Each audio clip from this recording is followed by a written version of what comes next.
Hi guys, welcome back to the new episode of our talk show From Passion to Legacy, where we talk about immigrants who moved to Canada, had their passion, idea, dream, and they brought it to life despite the hassles and the challenges that immigration always imposes on people. And today I have a very interesting guest. I have Antonina Levina. She is an ambassador of Russian romances, which is a very actually rare musical style that is not really very often right now used, and it's a bit more like of ancient, I would say, style, and you are continuing bringing this legacy, this heritage forward. So welcome. Thank you very much, Antonina, for taking time and coming to us. Thank you for having me here. Yeah, so let's maybe go back in time a little bit and start from where did it started, why did you move, how you were born, where you were born, and like a little bit of your background to start with. Well, I was born in Russia, about a 1-hour flight from Moscow, in a city named Voronezh. And then my youth I spent in the very far east of Russia, peninsula Kamchatka. Oh, that's yes, it's like near Japan, on the other side. That's like a multiple hours flight to get there. Vancouver. Exactly, Here, yes. exactly. And then the 90s came, and I immigrated with my family to the United States first. Okay. And then to Canada because my husband happened to be Canadian. Mm-hmm. So my life is a little bit like a gypsy life. Though I was doing music in the beginning of my 20s, Mm-hmm. then even back in Russia, in 90s, right before immigrating, I was going to become a veterinarian doctor. Okay, so it was a shift, singing, and then I doctor. was doing music, musicology, solfeggio, theory of music, I know composition. solfeggio, yeah. Musical school, classic then I had a one. doggy, and I fell in love with this idea. And in 91, I think, or 90, I entered a veterinary school in Russia. Mm-hmm. And then immigration happened. I didn't finish it halfway. Mm-hmm. And I decided to continue. And in New York, to enter the veterinary school, you have to finish a bachelor in biology. So I did that. In Hunter College, I finished my biology degree, and then marriage happened, and then I moved to Canada. Entered McGill University, I did my master's in molecular genetics, didn't go to veterinary, got another passion and entered a different program. And it's been, looking back, I realized that I'm a person who is not really holding my space, and something interesting comes and my passion reignites, and I can easily switch my interests, even like risking. Like that's how my immigration starts also. So, like one, and the then other. what age were you when you moved to United States? United States, about 22, 23. So already it's like not a little kid. Not a little so kid, yes. How was that's an interesting. So you had first immigration to US, and then you had another immigration jump to Canada. So the first one, when you moved when you were 20, is hassles about integration. I mean, 20 years old, it's still at 20 relatively it's easy young. no matter what. It's easy no matter what, because you just absorb life in a very positive ways. Everything is interesting, everything is exciting, new perspectives, new people, different culture. You integrate easy, and it's actually such an enriching opportunity, and it's very enriching experience. The second immigration between Canada and US at that time, it was not such a big immigration, right? As from Russia, to US. And I was actually in New York. It was already a melting pot. You have all the accents, everything around you, and Manhattan. I was studying in Manhattan. At that time, it was Giuliani who was the mayor of that city. It was actually very clean and nice. I think it was one of the best times in that city. And I was lucky. And then, I moved to Montreal, and Montreal was in the years of blossoming. I was I was very happy to move here, and I fell in love with Canadian and Quebecois culture. Oh, really? Yeah. So you did speak French before moving here? Actually, you know what? When I was still in Kamchatka, I met a gypsy. And she looked at my hands and she said, you know what? Your fifth husband is going to be French. Fifth husband? I'm not going to go there, but just in case, I decided, I love French, the sound of it. It's very musical, and I was going to sing in it. So I started to learn French. And in New York, not even knowing that I was going to move to Quebec, I started learning French. So when I came to Quebec, I already spoken it a bit. And then I had a program in UQAM for like for 2 the years immigrants, right? Like there's when you can learn. For French, writing French for non-francophones. It was a very challenging program. And then I had UQAM program for bioinformatics. That's another thing, like combining informatics, like programming, with biology later on. So I did use it a bit. I have one of my diplomas in French, 2 actually, yes.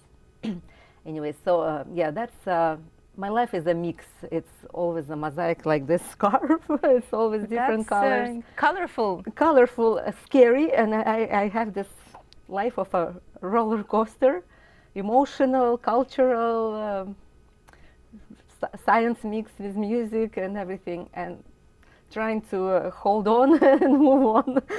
That's how it goes. I think it's maybe a karma or something.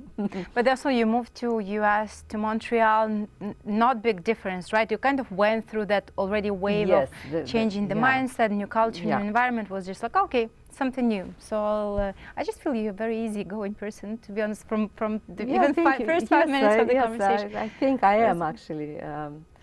And it's my, it's a side of me that helps me to navigate through this life. I cherish this side of me. I love it. And then, so molecular genetics. That's when I read through your bio, I'm like, oh my God, that's first of all, why? I mean, now I understand why the choice, because it was like part of you wanted still to be a bit. Yeah, it started as a part of my love for animals. I still love them, and finally I have a doggy. Instead of doing the science, I actually now have it in my life. My little beagle.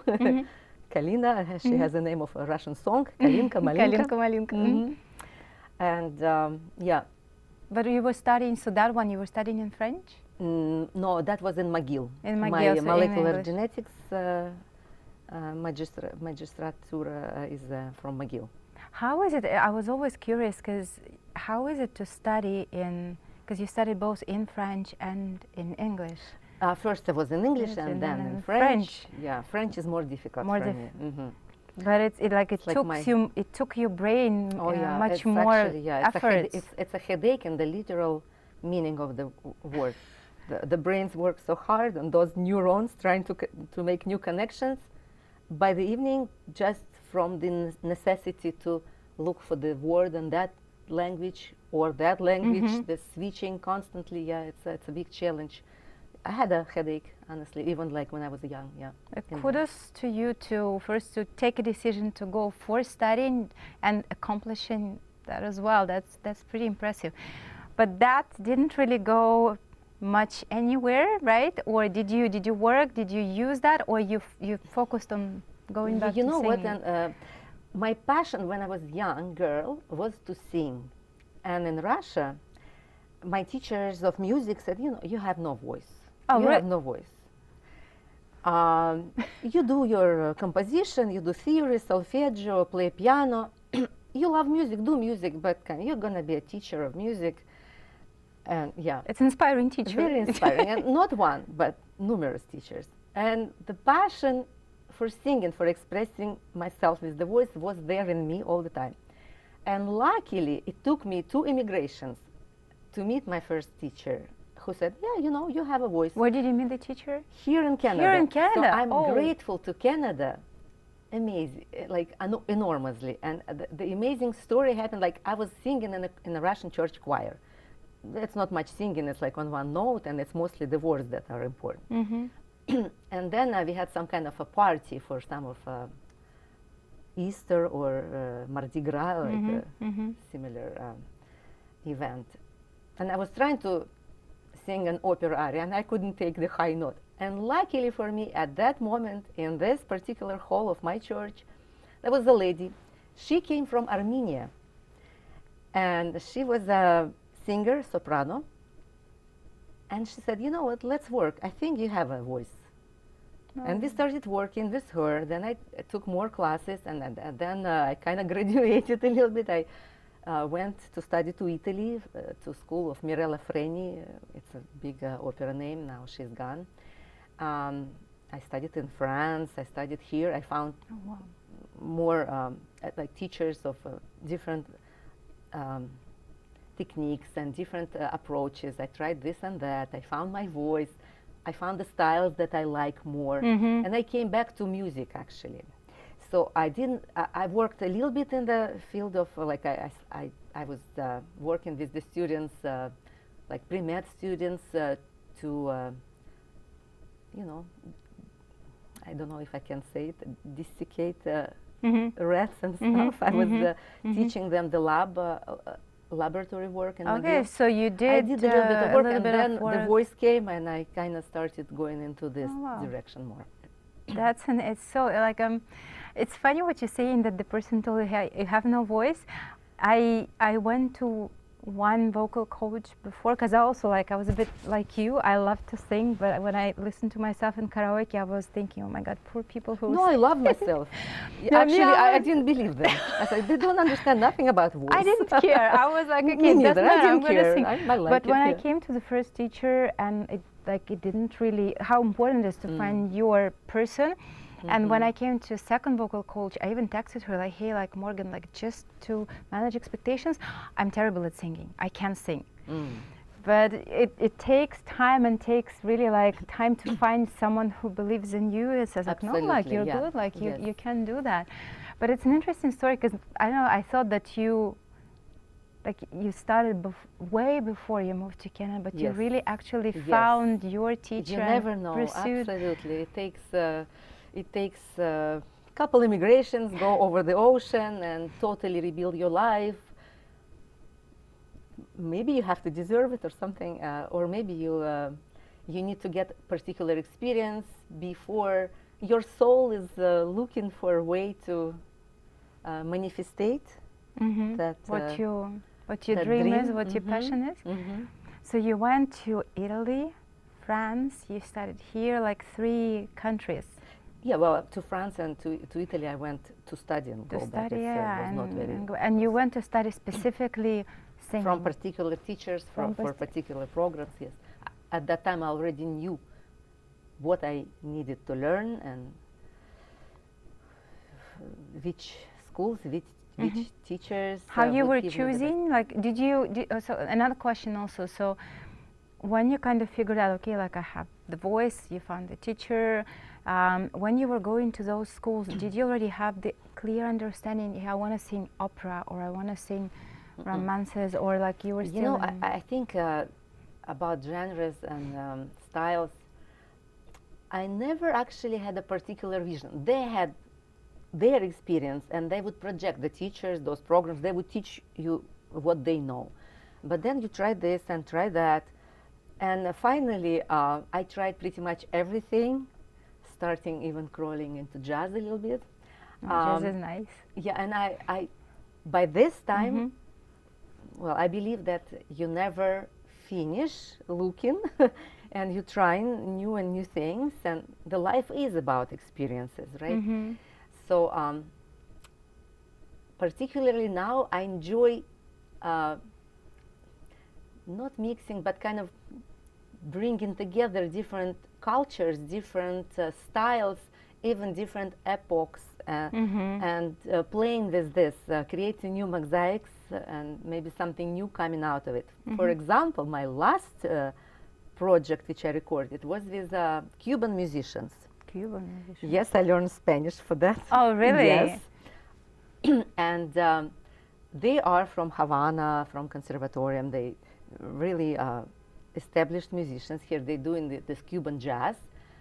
Joel Diaz is my colleague, who was kind of the main person for that project. We took the songs, like Russian retro songs from last century, from the cinema and the famous popular songs of that era. And by my like he kind of, I asked him, that was my concept, my idea, and he did it perfectly. He arranged those songs in Cuban style. In Cuban, I was just Something spectacular came out. I offer everybody to look at his name, Joel Diaz, and our I'll check after. album is called "Fly Away on the Wings of the Wind," by the song of from the opera Borodin. So yeah, it's something unexpected, something unexpected, something fresh. Something really cool comes out of these experiments. So you started and you continue and you kind of, okay, you started, you didn't yet, you did define though your preferred genre, no, not yet, romances? Romances is like the one that I sing the most, but yeah, and you know, everything has a special part in my heart. But yeah, like just imagine like opera aria in Cuban rhythms. Just imagine you going to Cuba, right, with all this marimbas, and, congas, and the melody of Russian aria from the opera, and it sounds so fresh. So it takes several styles to mix it together, and then people are like, oh my gosh, this is cool. With romances, is yeah, you said it's very ancient. Yeah, it's not that old, actually. It is old, relatively. But there is a, I would say, this genre evolving, it's developing, it's not stopping.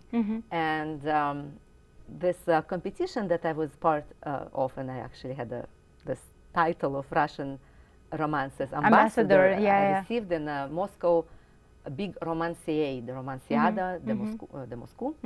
You went there, right, to participate? Yes, 2018. In that contest, it's like a festival, and they had part of it just representing new romances, the songs that were. It's like it became a part of like chanson québécois. They have chanson of that genre. It's modern, it's new poetry, new music. New music, yeah, and people are singing it, and it's very interesting. It's maybe it resembles like movie music, or it's not, well, there is overlap with pop music. There is, okay. But it's not exactly. So it's modern, but it's old. Yeah, it's. But yeah, it's, when I said that it's more like ancient genre, I meant more that it's not something that you would see on the TV screen, because right now it's more like pop culture, and especially if we talk about Canada or US, it's probably a genre that would feel completely new and unknown for a majority of the people. For us who come from Russia, yes, of course, we do know, but it's more like the genre bard music or chanson. Yes, it's also those type of the music that is more not something that you would see every day on the like TV. Chanson québécois. Is it present in modern life? Yes, it is part of our lives, and I actually became very interested in this. I didn't even know that this style exists. I'm curious. I'm going to need to go and check it out. Next project is about that, because the words are amazing, the poetry is amazing, and it's very touching. And actually, I think this Russian romance and chanson québécois are soul relatives. They're very touching. They really go to person's heart, emotions, and they would blend well together. And I'm looking for some some musicians that could join me in this adventure. Yes. So yeah. It's not very. It's not everywhere on TV and not everywhere. That's what I meant. But it has a place. Yeah. And it's more intimate, and we cannot live without it. And the poetry, like that's where also I find that when it comes to romances, that's where you would find the deep poetry. Yes. It goes like with the multi-layers. It's not a kind of. And it's the pop culture is omnipresent, but it would not survive without these roots.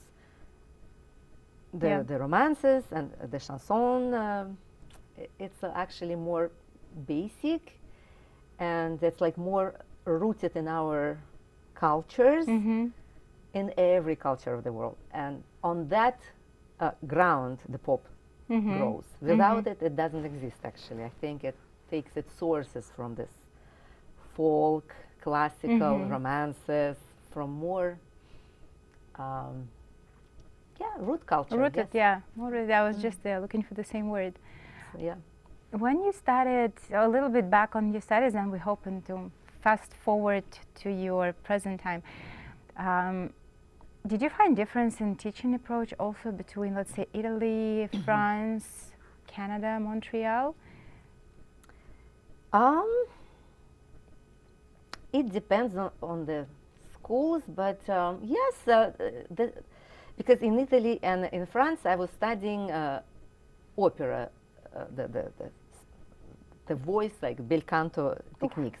And yes, Italian, the school that I was learning at was more the Pavarotti kind of music, kind of very... a classic, strong opera yes, voice? it was designed in a more...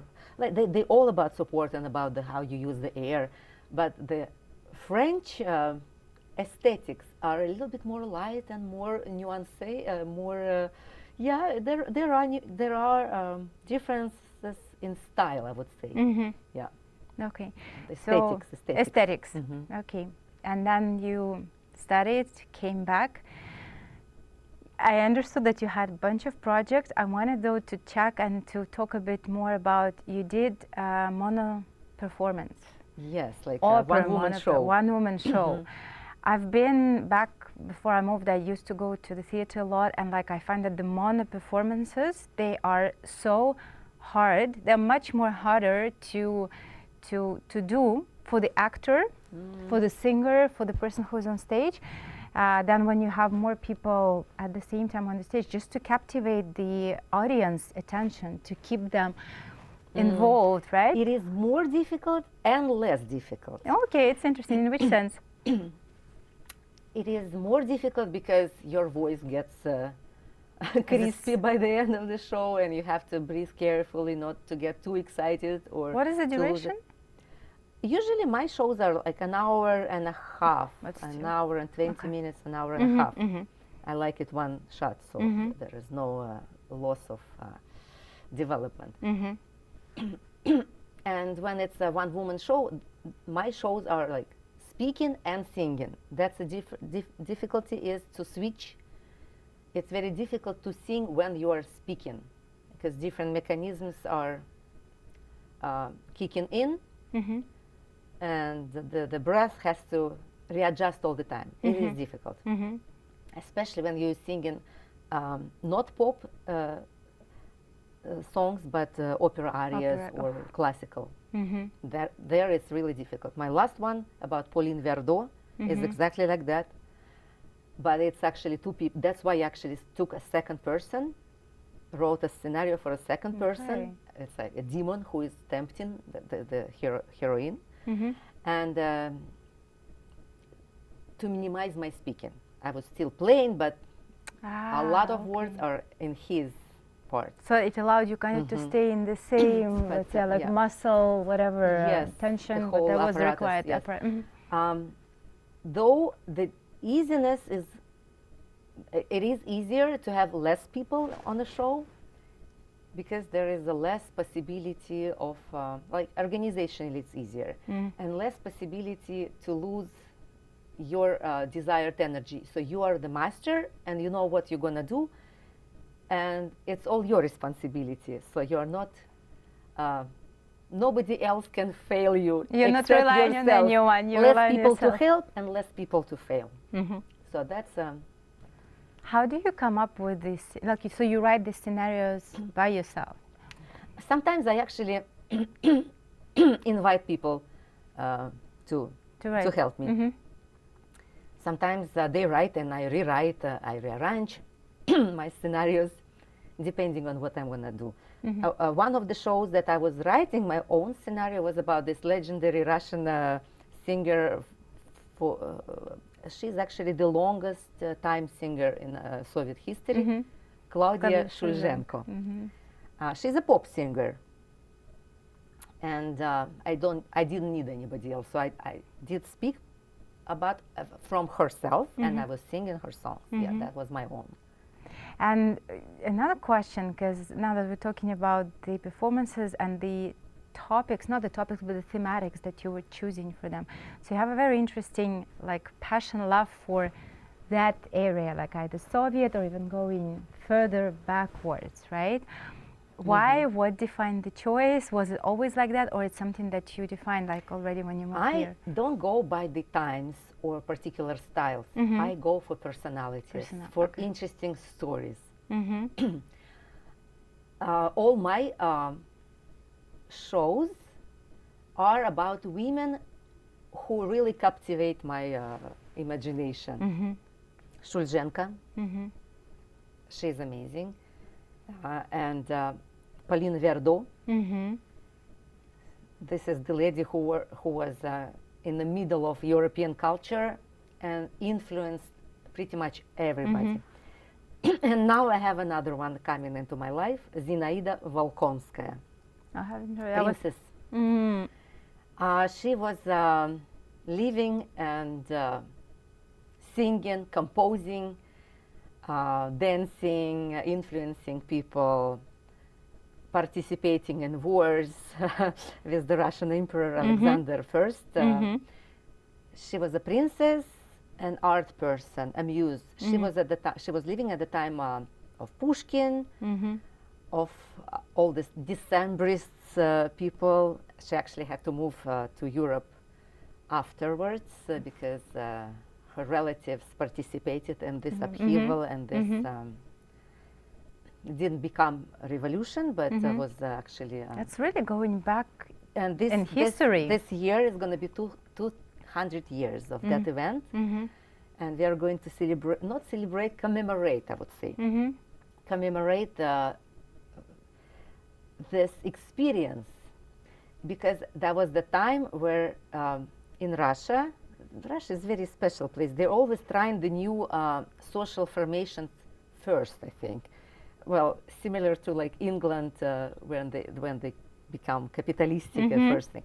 And then the Russians, they had this revolution, they tried this social style.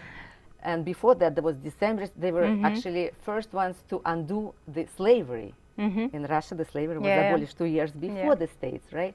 So this was all, and she was part of it. She was in the core of it. Now her name is not really known, and I want to change it a little bit. I want to introduce to Canadians and remind the Russians who are here or elsewhere now with the internet we can knock in every door, and every screen, and every phone we can knock to remember these people who actually they were in the core of the changes that we are actually living now. We are using the results of their life's works. And this Zinaida Volkonskaya, she was the one that promoted Rossini's music. She made him famous in, more famous than he. And actually, because of her, there is a Russian folk song in his opera. The most famous. So you really go far back in history. It's not like you're creating one of the spectacles based on the women that are just, I don't know, 10 years ago, right? So when you prepare, and especially if we talk about this project, it's going back in history. So how do you write it? So you go, you study, you undick all the details about the person. It's an interesting, I find it's an interesting process of preparation just for the event. Absolutely. So there my musicology comes to play. There I use it full scale. I do research, thorough research. I get all possible sources.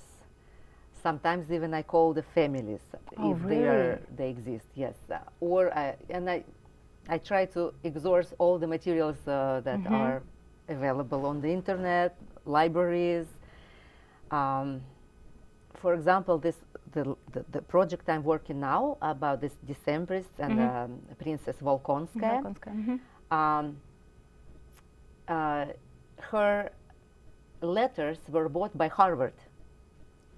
And the villa that she was living in is bought by the British in Rome. She was living in Rome after leaving Moscow. And one of the palazzos that she was living in is actually touching the Trevi fountain in Rome. Nobody knows, like very few people know that she was living in that particular building. And all these materials, I have to find, I have to verify. Finally, sometimes I have to order manuscripts, yes. But it's enormous work. It's enormous, and it's very intriguing, and it's like solving a mystery sometimes, finding new facts, some new unknown, totally mind-blowing information sometimes, and bringing it to people. It's actually, a lot of fun. It is. And the audience who comes to those performances, is it purely Russian-speaking people, or you have a mix? It's it depends. I do like to run shows in my own language, especially when I'm speaking. Not just, I don't mind my accent. I can enjoy it, whatever. I speak with an accent, so what? It's not because of that, but because in your language you expressing yourself, you feel comfortable more soulfully, I think, and you're thinking differently. But my Pauline Verdot show, I'm translating in English, maybe French, but definitely to English, and doing it in both languages. But yes, it's actually more immigrants, like Russian-speaking immigrants, know more of my shows than. But the concerts, they're international. I have lots of French. But you sing in how many languages? It's not even first, two. Yes, my first singing and preferred singing language actually is Italian. Even though I speak Italian, I understand it, and I do speak it. I sing it better than I speak. And then my second probably is Spanish. I like singing in it. It's very similar to Italian. And then only Russian. Then French, because it has a specific pronunciation when you're singing, and it's more difficult for me. And then it's German. And on and on the last part, German is even a little bit easier for me to sing in than English. English is the most difficult language for me to sing. But because of the vowels. But you speak, so how many languages you speak? The speaking ones, Russian, English, French. When I go to Italy, is Italian. When I go to it comes back Spanish speaking. But how are you Spanish. Okay, three more secure ones, and the Spanish and Italian. German. I need to relearn every time I go. But I do communicate in those languages when I'm surrounded. But how do you learn in German without speaking the language? It's by syllables, by hearing, like what are the tricks? The vocalists, they use this system. Yes, they're very smart. I'm going to learn a lot of things today for my singing as well. There exists a special singing language, where they actually, it's not like, it's letter, the symbols that represent particular sound. And it's like a special language you learn, like a pronunciational language, you would say. You could use it. And everything you could translate in it and learn by the book. Because I used to like to sing in French before I learned it, but I was just by hearing. That's but the best. I didn't know that there is like a specific system to learn how to sing in different language without speaking it. Yeah, it exists, yes. Oh my God, okay, that's pretty cool. Vocalists are pretty sneaky. Well, I guess that helps them Yeah. instead of learning all the 5, 6, whatever languages. You have, so you did have a lot of accomplishments in specifically singing the main area, right? So you did receive you were ambassador of Russian Romansiada. You also have a salon of the romances. So I just want to go a little bit through those.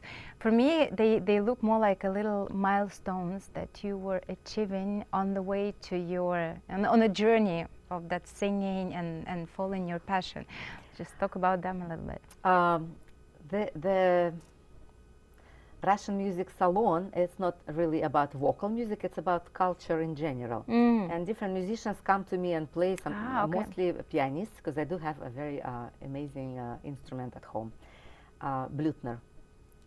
It's a grand piano Blüthner that actually is the 6th generation of piano making people that are doing it now. And that's the piano that Tchaikovsky, Rachmaninoff had, the royal family have this piano. It's very celebrated kind of piano. We know more Steinway here because of the Steinway Artists Program that actually erased all other pianos from the North American continent. And only now we are starting to get different, that Blüthner, for example. But it's of the same level. It's a very good instrument. Yeah. So that's why I invite different people to make music, and it's a little salon. It started like it's a hobby. It's a way of inviting people over, having parties, and only later, after having my own, I started digging other salons, such as Pauline Verdot, such as Volkonskaya, Princess Volkonskaya Salon. This is a way of aristocracy to spend time. Used to be, and now commoners, we can do the same.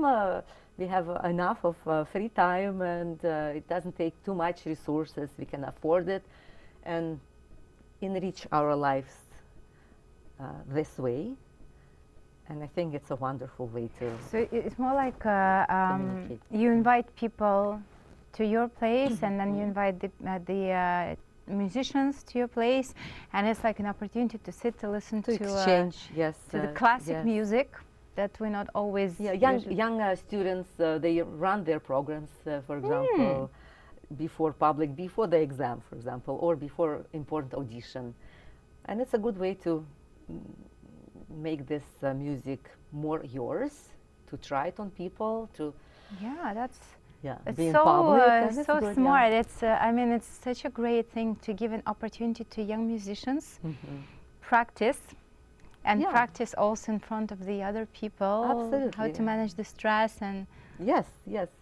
That's amazing. Did you, how much your life, like when you I'll rephrase my question, when you were moving before the immigration, did you portray your life in any way, or it was white? I was jumping off the cliff. I didn't know where I was going. I didn't know nothing. Had no idea what I would be doing. I hoped this and I hoped that, and somehow this wave, this surfing came to this place and this time, and I'm grateful for every not moment. Anyhow something what you portrayed or thought of, oh, okay, like that's how my life gonna look like. It's completely no plans, living day by day. Yeah. Do you still work, or do you still use you teach? Now, I don't do molecular genetics. Okay, that one is. I read a lot. I read a lot in this area, and I'm interested what research is happening in the area of my interest. I was doing genetics of aging. Oh, that's an interesting topic. That's why, it is still one of the hottest researches. Gets a lot of money thrown into it, and now all these ideas and ways of elongating and enriching the end of our lives exist, and hot trend. It's fascinating. I still read up about it. Okay, but your main focus is arts and culture. Do you, with your experience, and also like not only as experience as a singer, but also you did go to a lot of schools. But when you are taught, you also learn how to teach. Do you do vocal classes for the others? Do you teach others? Vocal classes. And do you I enjoy it actually. It's every different voice is a mystery, and the same way as you work on creating something, you never create actually. You always unwrap a gift, be it a story. Creativity, to create something, it's a bit brave word for the way we are. Even Einstein and everybody, Tesla, everybody, they were kind of not creating. They actually admit of catching an idea, catching a melody. We kind of record that something that already exists in the universe. So same with the voice.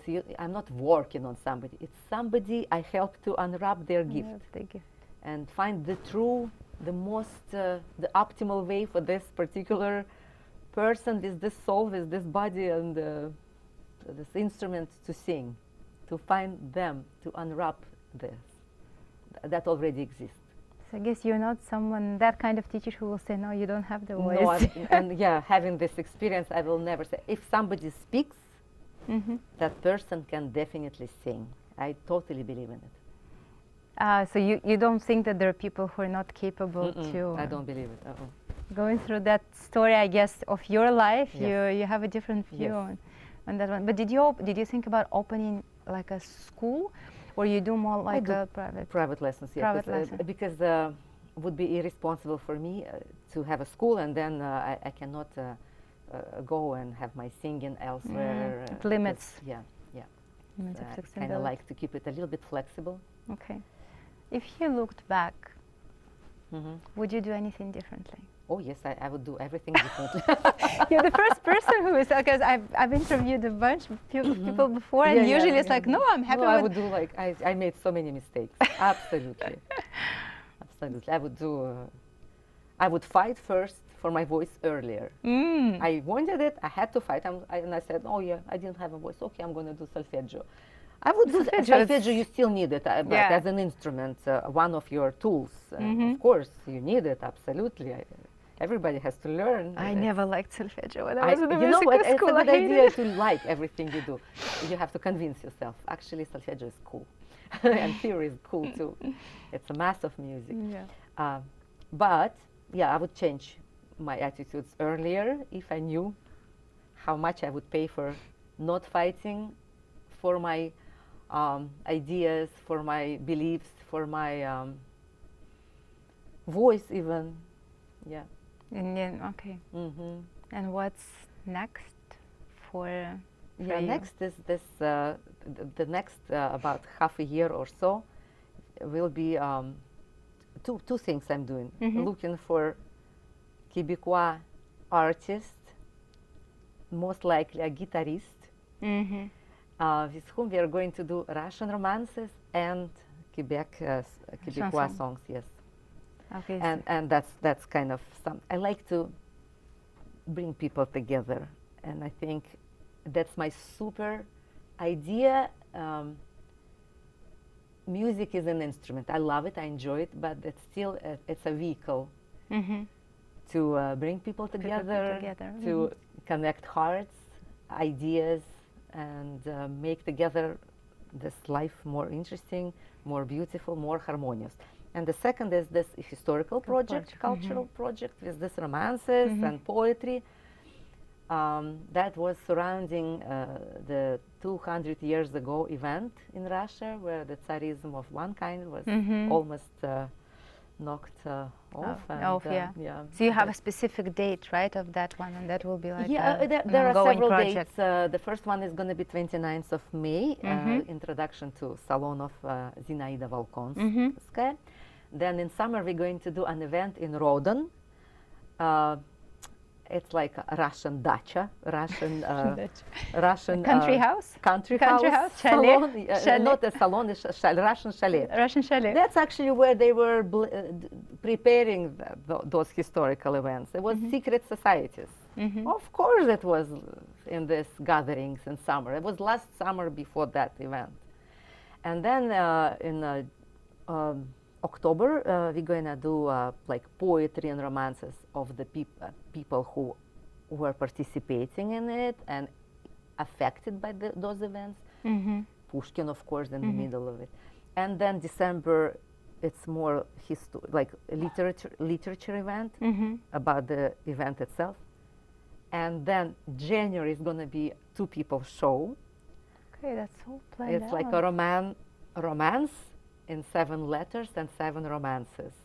An actor is going to do a show in like each part is a letter about the duel of, you know, Pushkin, because, and it's going to be on the 10th of January. It was not about his duel, but about that time duel. And then in February, the farewell salon of Zinaida Volkonsky from Moscow, when she was parting from Moscow, was all this. It's like laid out on a different milestones of that developing story. Kind of story in time, which we're going to kind of go over in this half year. Is my friends who are my like-minded people of different ways of life, but I have the friends that are interested in culture, history, and we are going to commemorate this. But that's an amazing way also to, you know, continue bringing that culture, that part of the history to life, not just the parallels about there, then, and there, and now, and here are just mind-blowing, because the society is going now, like, and the whole world is shaking and reshaping. It's very similar, so we can probably look up for some lessons to avoid mistakes, hopefully. No, that's an amazing initiative, amazing project, very inspiring. I learned a lot right now, that like as someone who sings and interested in that kind of things. So thank you very much for your time. I really enjoyed the conversation, and I'm sure all your events will be successful. I wish it, and I'm sure they will all be successful. Thank you very much for your time. Guys, I hope you enjoyed the conversation. I hope you learned. I learned a lot of things today. I hope you learned some new things as well. And if you're interested in learning more about Russian history, so you heard where and how those events going to be laying out. And see you at our next episode.